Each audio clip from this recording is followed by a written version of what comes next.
Bonjour et bienvenue à cette capsule de modélisation statistique à HEC Montréal. Donc, on entame le chapitre 6 sur les modèles linéaires mixtes et on va commencer par une discussion tangentielle sur l'inclusion d'effets de groupe. Donc, si on voulait mettre une variable explicative pour capturer des différences entre les groupes dans la moyenne.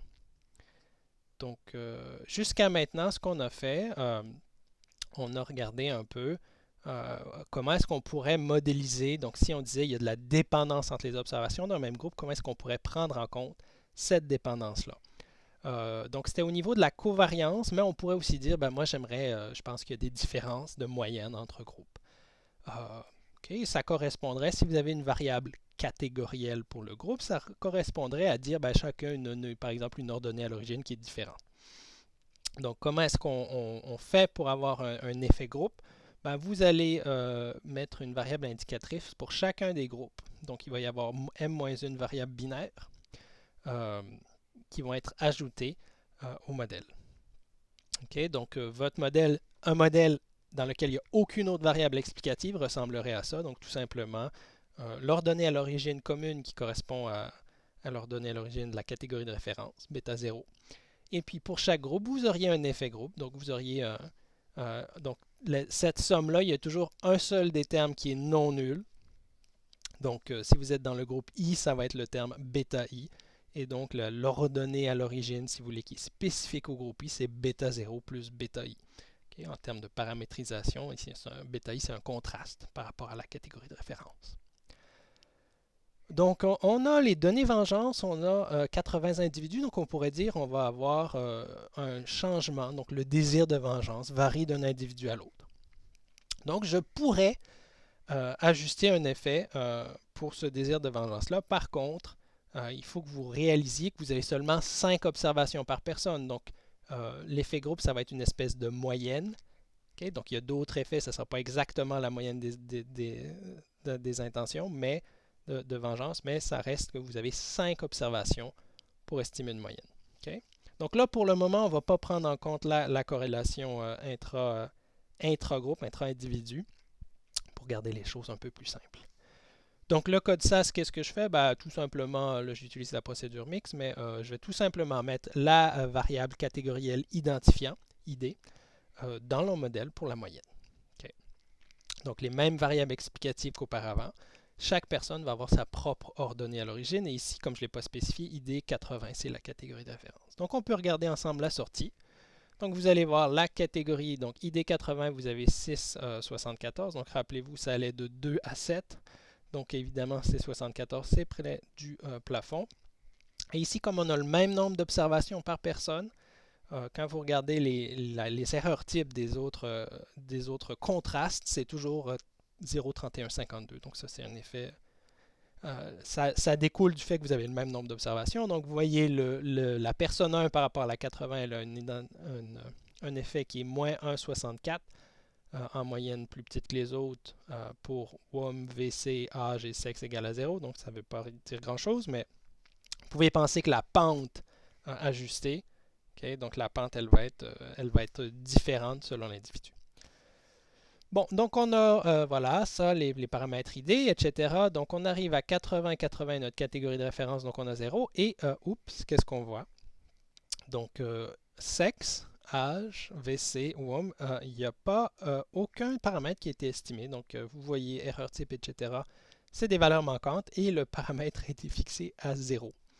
Le seul paramètre pour lequel on a un estimé, un coefficient estimé, c'est le temps. Donc, moins 56,75, qui ne semble pas vraiment avoir changé. Qu'est-ce qui est arrivé? Donc, c'est quoi la différence entre temps et les autres variables explicatives? Pensez-y une petite seconde. En fait, donc, on a un tableau. Donc, ID, comme je l'ai dit, vous pouvez comparer. Ici, même ce tableau-là n'est pas vraiment logique parce que le nombre de paramètres. Donc, quand vous enlevez identifiant, on l'a fait quand on a ajouté le modèle sans identifiant, vous aviez d'autres paramètres. Donc, les degrés de liberté. Okay, donc, normalement, ça devrait être 79. Là, on obtient 75 parce qu'il y a un problème avec SAS. Bon, grosso modo, l'identifiant est utile, oui.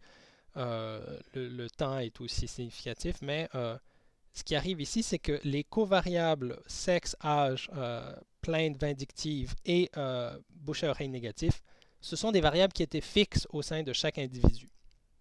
Et donc, si on inclut un effet individu pour chaque personne, on ne peut pas en même temps avoir une variable explicative qui est fixe au sein du groupe pour la personne, donc ici, qui est fixe dans le temps. Okay, donc rappelez-vous, ces variables-là, donc sexe et âge, on peut penser que sur 10 semaines, ça ne change pas.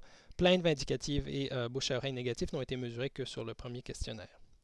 Donc, pourquoi vous vous dites il n'y a pas d'effet? En fait, non, l'effet est déjà présent. En fait, c'est que comme vous avez mis une variable catégorielle pour l'identifiant, il y a une collinéarité parfaite. Donc, le modèle a tout simplement discarté ces variables-là. Et comme j'avais mis identifiant en premier, ben, c'est celles-là qui ont été discartées. Donc, ce que ça veut dire, la collinéarité parfaite, c'est que vous n'avez pas besoin de savoir le sexe de la personne. Si vous savez son identifiant, vous arrivez à prédire parfaitement la valeur de ce qu'aurait le sexe, okay? Entre autres choses.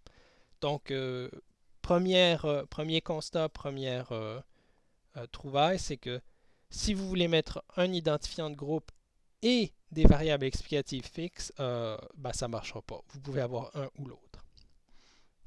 Donc, autre petit pépin défi, quand vous mettez un effet groupe, ici on n'a que 5 observations par groupe. Donc s'il y a peu d'observations, vous avez des estimés effectivement, mais ils ne sont pas nécessairement fiables.